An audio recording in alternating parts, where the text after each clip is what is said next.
We're looking at the live shot of the House of Commons. As soon as Kwasi Kwarteng gets to his feet, we'll go right there. And it looks like he is now. So let's take a listen in, shall we? And, Mr. Speaker, let me start directly with the issue most worrying the British people today, the cost of energy. People will have seen the horrors of Putin's illegal invasion of Ukraine. They will have heard reports that their already expensive energy bills could reach as high as £6,500 next year. Mr. Speaker, we were never going to let this happen. My right honourable friend, the Prime Minister, has acted with great speed to announce one of the most significant interventions the British state has ever made. People need to know that help is coming, and help is indeed coming. We're taking 3 steps to support families and businesses with the cost of energy. Firstly, to help households, the energy price guarantee will limit the unit price that consumers pay for electricity and gas. This means that for the next 2 years, the typical annual household bill will be £2,500. For a typical household, that is a saving of at least £1,000 a year based on current prices. We are continuing our existing plans to give all households £400 off bills this winter.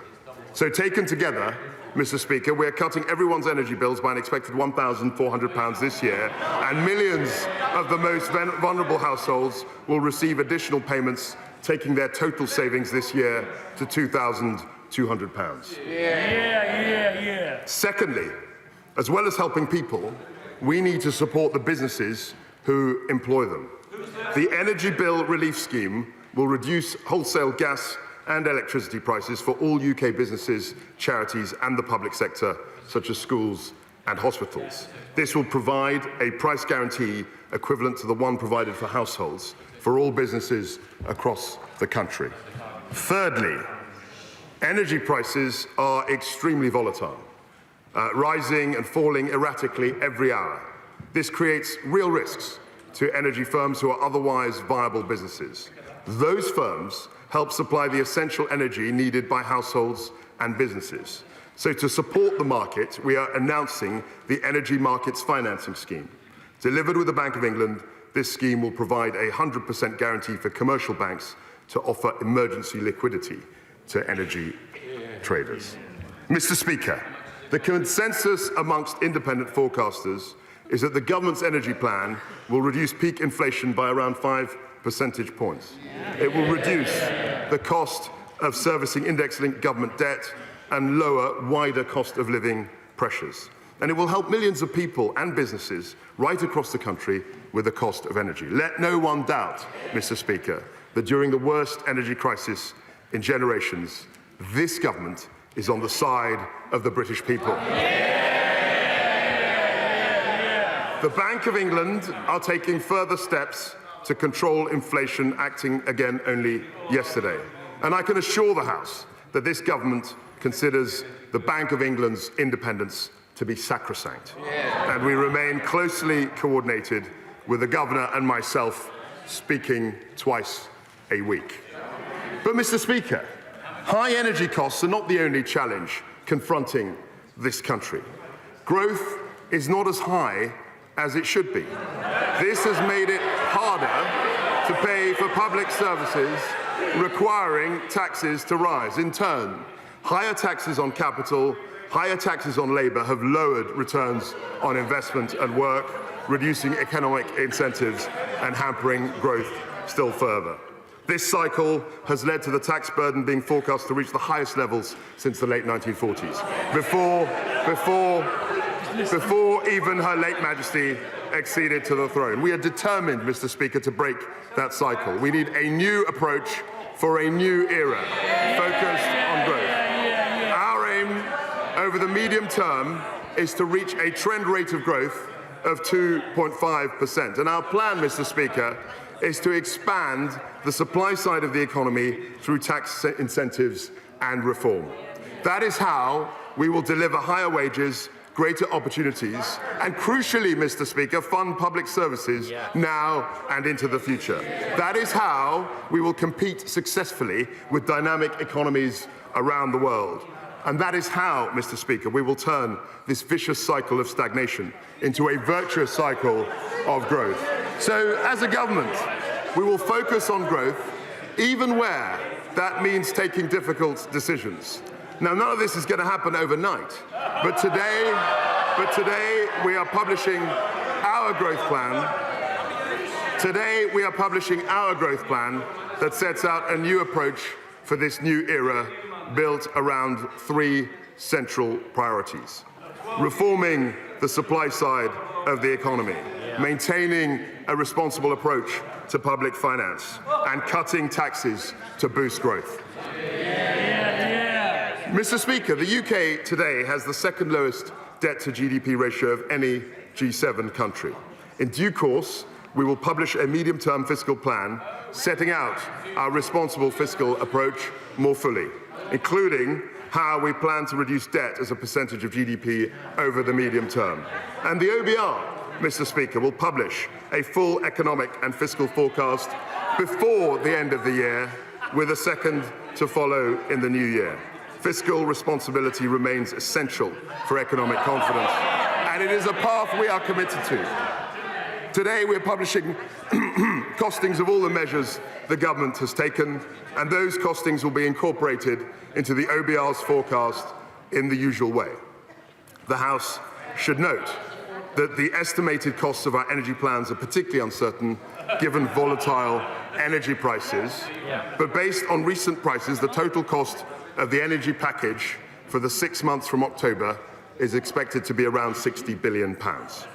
We expect the cost to come down as we negotiate new long-term energy contracts with suppliers. And in the context of a global energy crisis, Mr. Speaker, it is entirely appropriate for the government to use our borrowing powers to fund temporary measures in order to support families and businesses. That's exactly what we did during the COVID-19 pandemic. A sizable intervention was right then, and it is right now. The price, the heavy price of inaction, would have been far greater than the cost of these schemes.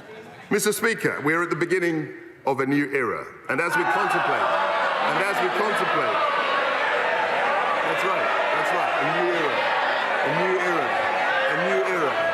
and as we contemplate this new era, we recognize, Mr. Speaker, that there is huge potential in our country. We have unbounded entrepreneurial drive. We have highly skilled people. We have immense global presence in sectors like finance, like life sciences, technology, and clean energy. But, Mr. Speaker, there are too many barriers for enterprise. We need a new approach to break them down, and that means reforming the supply side of our economy. Over the coming weeks, my Cabinet colleagues will update the House on every aspect of our ambitious agenda. Those updates will cover the planning system, business regulations, childcare, immigration, agricultural productivity, and digital infrastructure. But, Mr. Speaker, we start this work today. An essential foundation of growth is infrastructure. The roads, railways, and networks that carry people, goods, and information all over our country. Today, our planning system for major infrastructure is too slow and fragmented. The time it takes to get consent for nationally significant projects is getting slower, not quicker, while, Mr. Speaker, our international competitors forge ahead. We have to end this. We can announce that in the coming months, we will bring forward a new bill to unpick the complex patchwork of planning restrictions and EU-derived laws that constrain our growth. We will streamline a whole host of assessments, of appraisals, of consultations, endless duplications and regulations. We will also review the government's business case process to speed up decision-making. And today, we are publishing a list of infrastructure projects that will be prioritised for acceleration in sectors like transport, energy and telecoms. And to increase housing supply and enable forthcoming planning reforms, we will also increase the disposal of surplus government land to build new homes. Mr. Speaker, we are getting out of the way to get Britain building. One of the proudest achievements of our Conservative government is that unemployment is at the lowest level for nearly 50 years. But with more vacancies than unemployed people to fill them, we need to encourage people to join the labour market. We will make work pay by reducing people's benefits if they don't fulfil their job search commitments. We will provide extra support for unemployed over 50s, and we'll ask around 120,000 more people on universal credit to take active steps to seek more and better paid work or face having their benefits reduced. Mr. Speaker, at such a critical time for our economy, it is simply unacceptable. It is simply unacceptable that strike action is disrupting so many lives. Other European countries have minimum service levels to stop militant trade unions closing down transport networks during strikes. So we will do the same, and we will go further. We will legislate to require unions to put pay offers to a member vote to ensure that strikes can only be called once negotiations have genuinely broken down. And of course, Mr. Speaker, to drive growth, we need new sources of capital investment. To this end, I can announce that we will accelerate reforms to the pension charge cap so that it will no longer apply to well-designed performance fees. This will unlock pension fund investments into UK assets and innovative high-growth businesses. It will benefit, Mr. Speaker, savers and increase growth. And we will provide up to £500 million to support new innovative funds and attract billions of additional pounds into UK science and technology scale-ups. Now, Mr. Speaker, this brings me to the cap on bankers' bonuses. A strong UK economy has always depended on a strong financial services sector. We need global banks to create jobs here, invest here, and pay taxes here in London, not in Paris, not in Frankfurt, and not in New York. All the bonus cap did was to push up the basic salaries of bankers or drive activity outside Europe. It never capped total remuneration.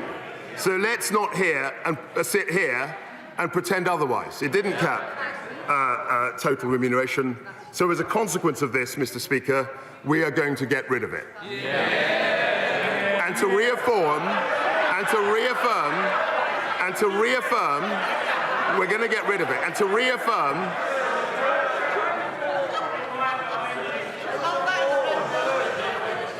reaffirm the UK's status as the world's financial services centre, I will set out an ambitious package of regulatory reforms later in the autumn. But, Mr. Speaker, to support growth right across the country, we need to go further with targeted action in local areas. So today, I can announce the creation of new investment zones. We will liberalise planning rules in specified agreed sites, releasing land and accelerating development. And, Mr. Speaker, we will cut taxes. For businesses in designated tax sites for 10 years, there will be accelerated tax reliefs for structures and buildings and 100% tax relief on qualifying investments in plants and machinery. On purchases of land and buildings for commercial or new residential development, there will be no stamp duty to pay whatsoever. On newly occupied business premises, there will be no business rates to pay whatsoever. And if a business hires a new employee in the tax site, then on the first £50,000 they earn, the employer will pay no national insurance whatsoever. That is an unprecedented set of tax incentives for business, Mr. Speaker, to invest, to build, and to create jobs right across the country. I can confirm to the House that we're in early discussions with nearly 40 places like Tees Valley, the West Midlands, Norfolk, and the west of England to establish investment zones. And we'll work with the developed administrations and local partners to make sure that Scotland, Wales, and Northern Ireland will also benefit if they are willing to do so. If we really want to level up, Mr. Speaker, if we really want to level up, Mr. Speaker, we have to unleash the power of the private sector. And now, Mr. Speaker, we come to tax, central to solving the riddle of growth. The tax system is not simply about raising revenue for public services, vitally important though that is. Tax determines the incentives across our whole economy. And we believe that high taxes reduce incentives to work, they deter investment, and they hinder enterprise. As my right honourable friend, the Prime Minister, has said, we will review the tax system to make it simpler, more dynamic, and fairer for families, and we're taking that first step today.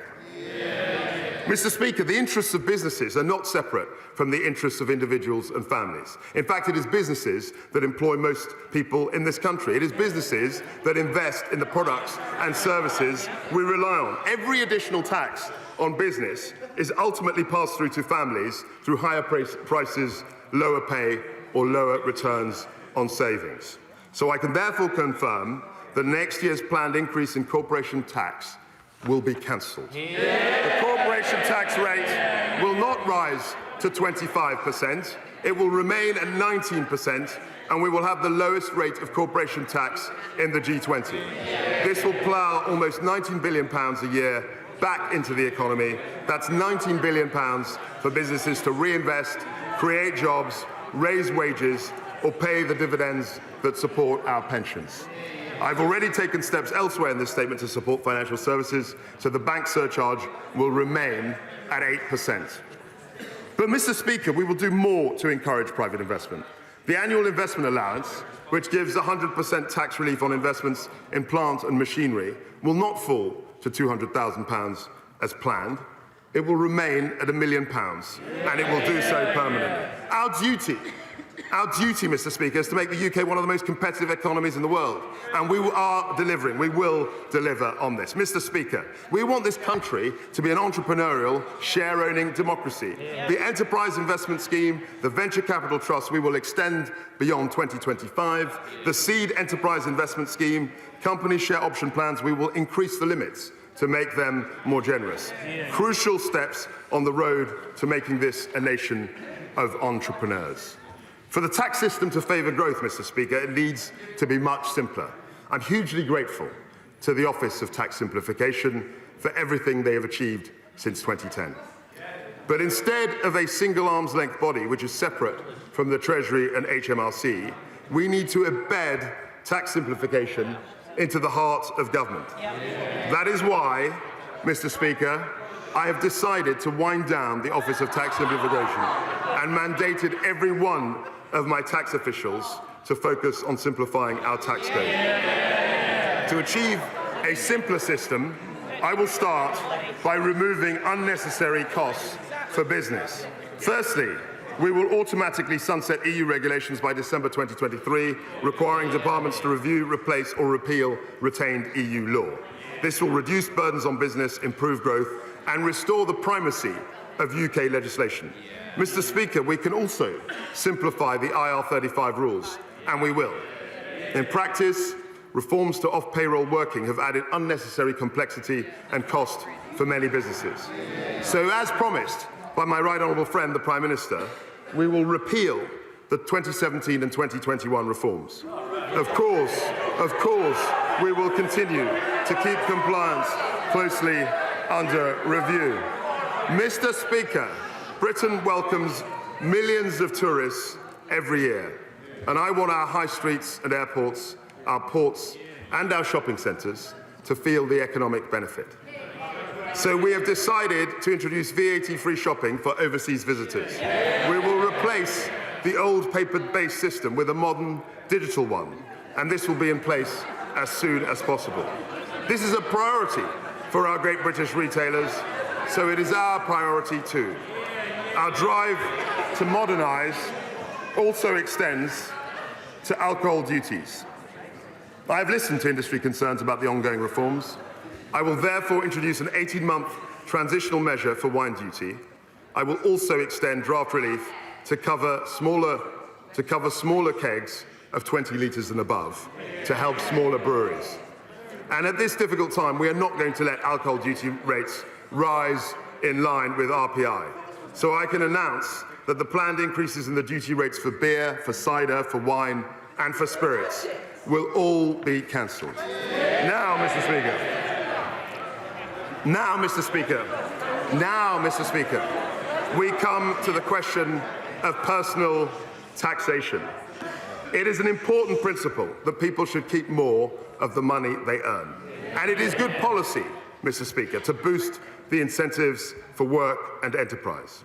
Yesterday, we introduced a bill that means the health and social care levy will not begin next year. It will be cancelled. The increase in employer national insurance contributions and dividends tax will be cancelled. And the interim increase in the national insurance rate brought in for this tax year will also be cancelled. And this cut will take effect from the earliest possible moment, November the 6th. Reversing the levy delivers a tax cut for 28 million people, Mr. Speaker, worth on average £330 every year. A tax cut for nearly 1 million businesses. And I can confirm the additional funding for the NHS and social care services will be maintained at the same level. Thank you. Mr. Speaker, I have another measure. Today's statement is about growth. Home ownership is the most common route for people to own an asset, giving them a stake in the success of our economy and society. So to support growth, increase confidence and help families aspiring to own their own home, I can announce that we are cutting stamp duty.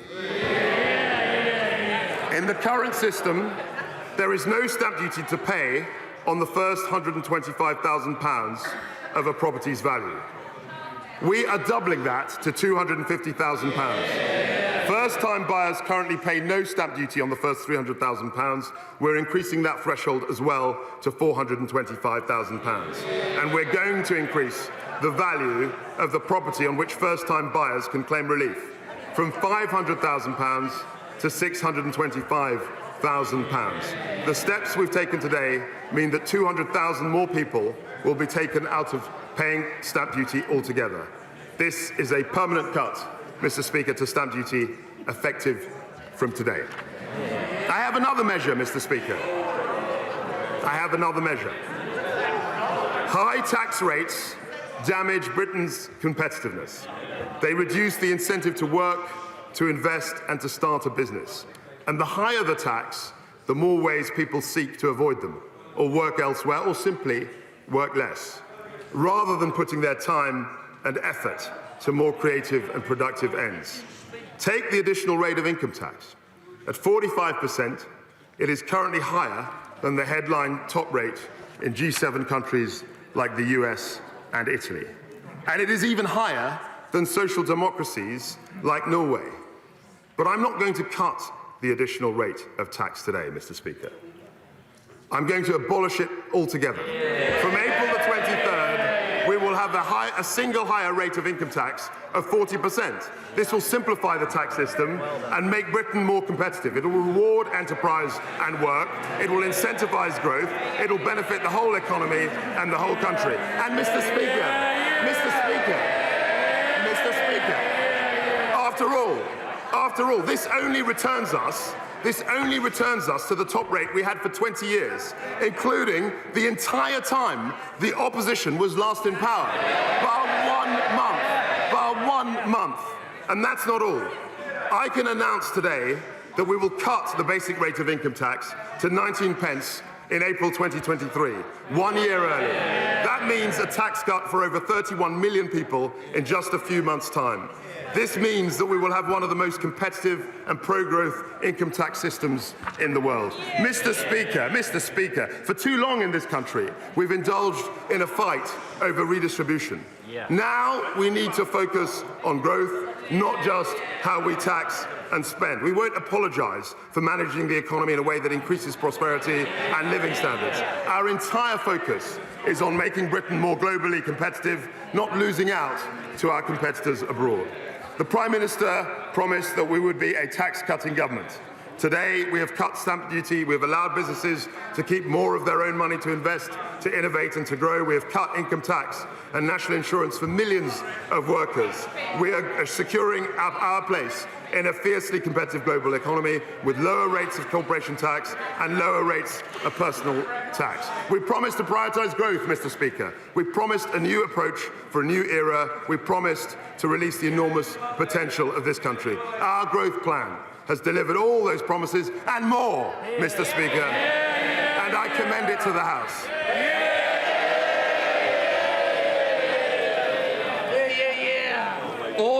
Order. Before I call the Shadow Chancellor, I inform the Honourable and Right Honourable members that at the end of questions on the statement, I will call the Chancellor of the Exchequer to move a provisional collection of taxes motion. Copies of the motion are being made available in the vote office. I now call the Shadow Chancellor of the Exchequer, Rachel Reeves.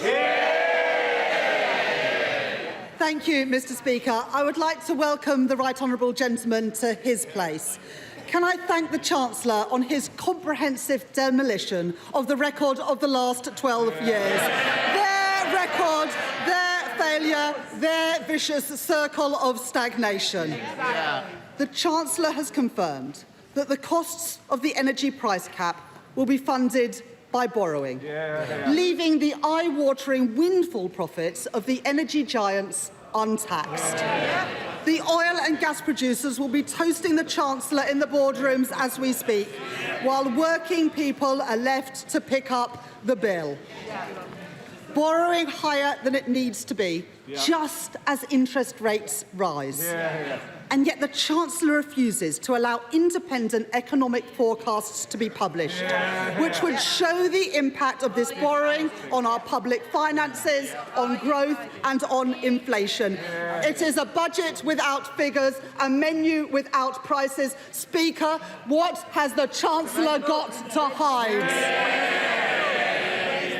This statement is an admission of 12 years of economic failure. And now here we are, one last throw of the dice, one last claim that these ministers will be different. For all the chopping and changing, all the chaos and confusion, there has been one person there throughout. The Prime Minister. She's been a minister for a decade and defended every single economic decision. So when the Prime Minister says she wants to break free from the past, what she really means to say is that she wants to break free from her own failed record. Because where have the last 12 years left us? Lower growth, lower investment, lower productivity, and today we learn that we have the lowest consumer confidence since records began. The only things that are going up are inflation, interest rates and bankers' bonuses. And borrowing. As the Tories become more and more detached from reality, millions of people, millions of our constituents are lying awake at night, worried about how they're going to make ends meet. Labour won the argument that action on energy bills was necessary. But the question is, who pays? The energy producers who have profited so much from the rises in prices should make a contribution. But when the country asked who should fit the bill for their energy rescue package, the Conservatives responded, you, the British people. Instead of standing up for working people, the Conservatives chose to shield the gigantic windfall profits of the energy giants, leaving tens of billions of pounds on the table and pushing all of the costs onto government borrowing, to be paid for by current and future taxpayers. The Prime Minister and Chancellor have no regard for taxpayers' interests or for the concerns of working people. It's not just the Conservative Party is not working for ordinary families, it is actively working against them. Mr. Speaker, we have had 6 so-called plans for growth from the Conservatives since 2010. Here they are, Mr. Speaker, a litany of failure, every single one of them. Now, I do at least commend the Chancellor on having the ambition of achieving 2.5% growth a year, the last Labour government's rate of economic growth. But to achieve that sort of growth, and for that sort of growth to be sustainable, you need a credible plan. And the truth is that this government does not have one. The Prime Minister and Chancellor are like two desperate gamblers in a casino chasing a losing run. The argument peddled by the Chancellor today isn't a great new idea or a game changer, as the Minister said, as much as he'd like us to think so. What this plan adds up to is to keep corporation tax where it is today and take national insurance contributions back to where they were in March. Some new plan. And it's all based on an outdated ideology that says if we simply reward those who are already wealthy, the whole of society will benefit. They've decided to replace levelling up with trickle down. As President Biden said this week, he is sick and tired of trickle-down economics. And he is right to be. It is discredited, it is inadequate, and it will not unleash the wave of investment that we need. Mr. Speaker, it is not just those on this side of the House who have these concerns. The Right Honourable Member for Surrey Heath described the Prime Minister's economic plans as taking a holiday from reality. The Right Honourable Member for Richmond, that was 2 chancellors ago, was perhaps too honest with his party. He said, we have tried having a low corporation tax as a means of getting business to invest, but that it has not worked. Now, the new Chancellor and the new Prime Minister used to agree with that. Indeed, they voted for it. Labour supported it too. Members opposite might have changed their minds, but we have not. Because the evidence shows that low rates of corporation tax are not the best way to boost investment and productivity. And the Tories' own record shows that. Britain has the lowest headline rate of corporation tax in the G7, but we also have the lowest rate of business investment in the G7. That's why Labour would do what businesses are actually asking for, using targeted investment allowances to boost productivity and growth, and scrapping outdated and unfair business rates that harm our high streets and small businesses, replacing them with a system that's fit for the 21st century. And what about their other policies?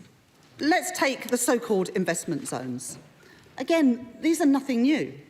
Every time they were tried, all they have achieved was moving growth around the country, not creating it.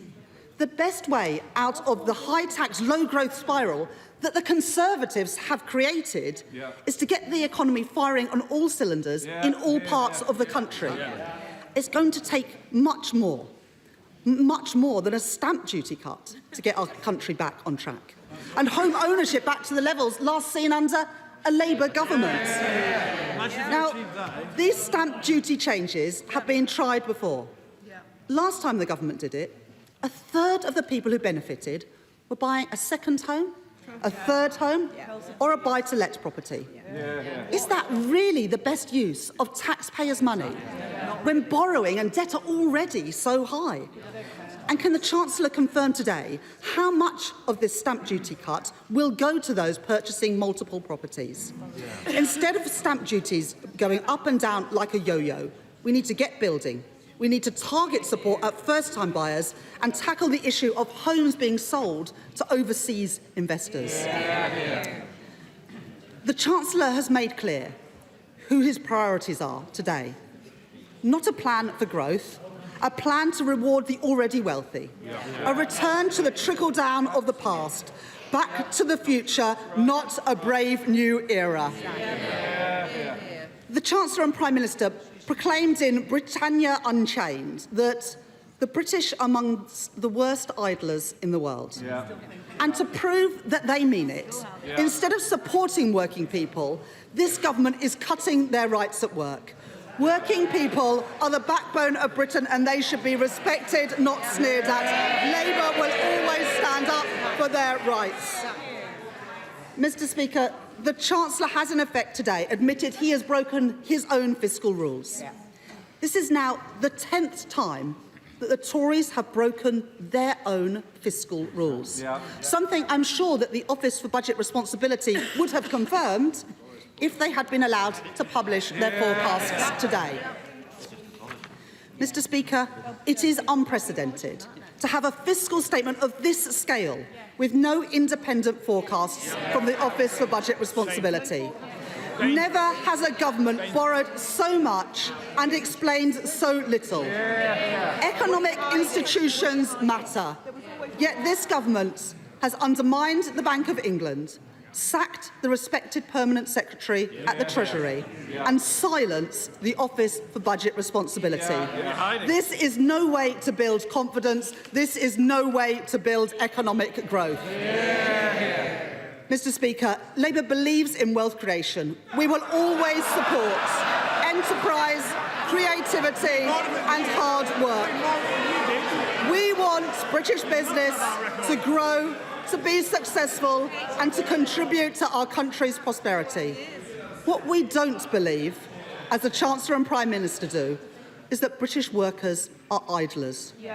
We understand that it is the workers who turn up every day to make a great product at a factory or deliver a great service in the store who generate growth. It is the teachers giving the young people the skills they need, the doctors and nurses keeping people well, the entrepreneur taking a personal risk to start a new business. These are the people who generate growth and they all deserve to share in it too. Mr. Speaker, this statement is more than a clash of policies. It is a clash of ideas. Two different ideas about how our country prospers. If you are a pensioner worried about the cost of living, a working family see your mortgage rate going up, a small business whose costs are spiralling, the government's announcements today do little to reassure them. Bigger bonuses for bankers, huge profits for energy giants, shamelessly shielded by Downing Street, and all the while, ministers pile the crushing weight of all of these costs onto the backs of taxpayers. The value of sterling has fallen. We can see it, half his colleagues suspect it, and financial markets know it. The verdict is clear.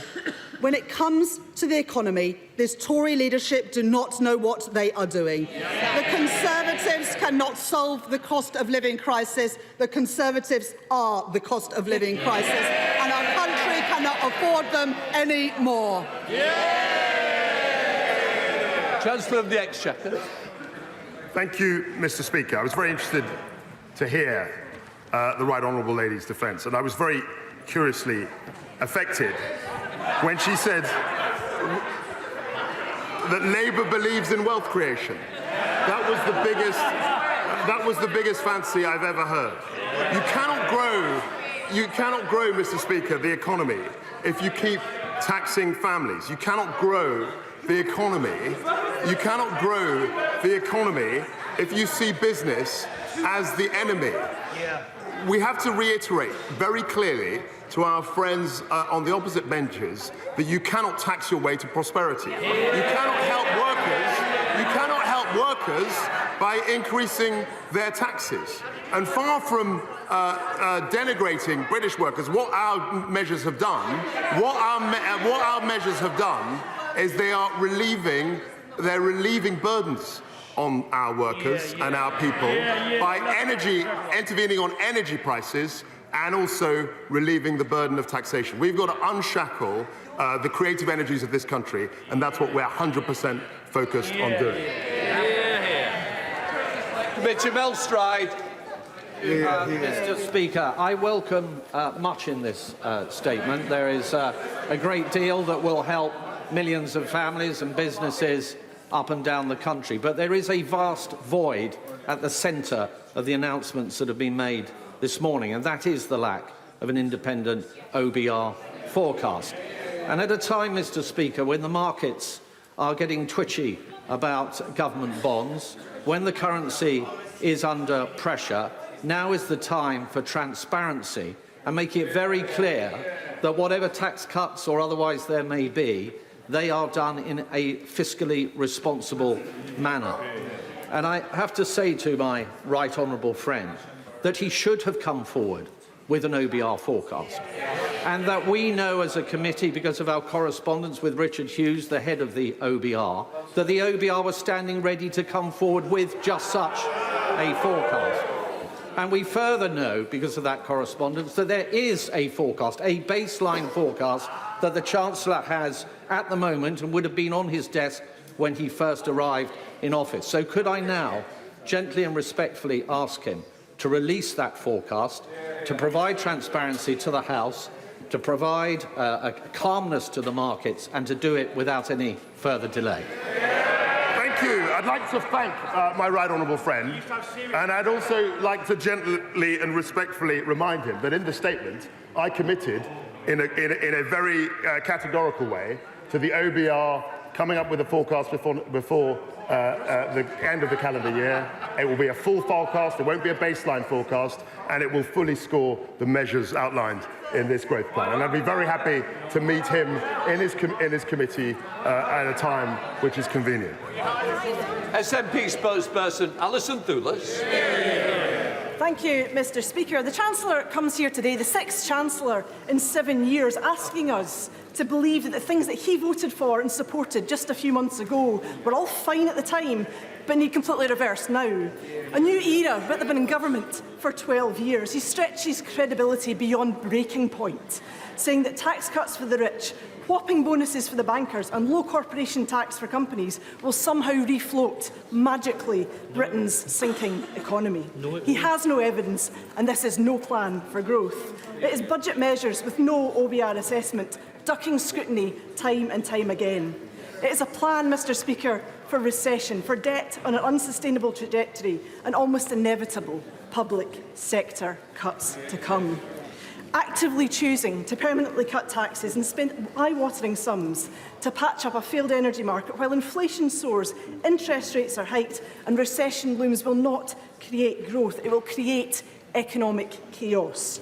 Nothing he has said today will provide any reassurance and give hope to ordinary people, folks struggling to get by in broken Britain. Families unable to put food on the table and heat their homes, punished by the Tory benefit cap and the two-child limit. These policies are driving up child poverty, and the Chancellor should be scrapping them, not the bankers' bonus cap. Indebted households already struggling to pay their mortgages in debt. A stamp duty cut is not going to help, it's going to overheat that housing market even more.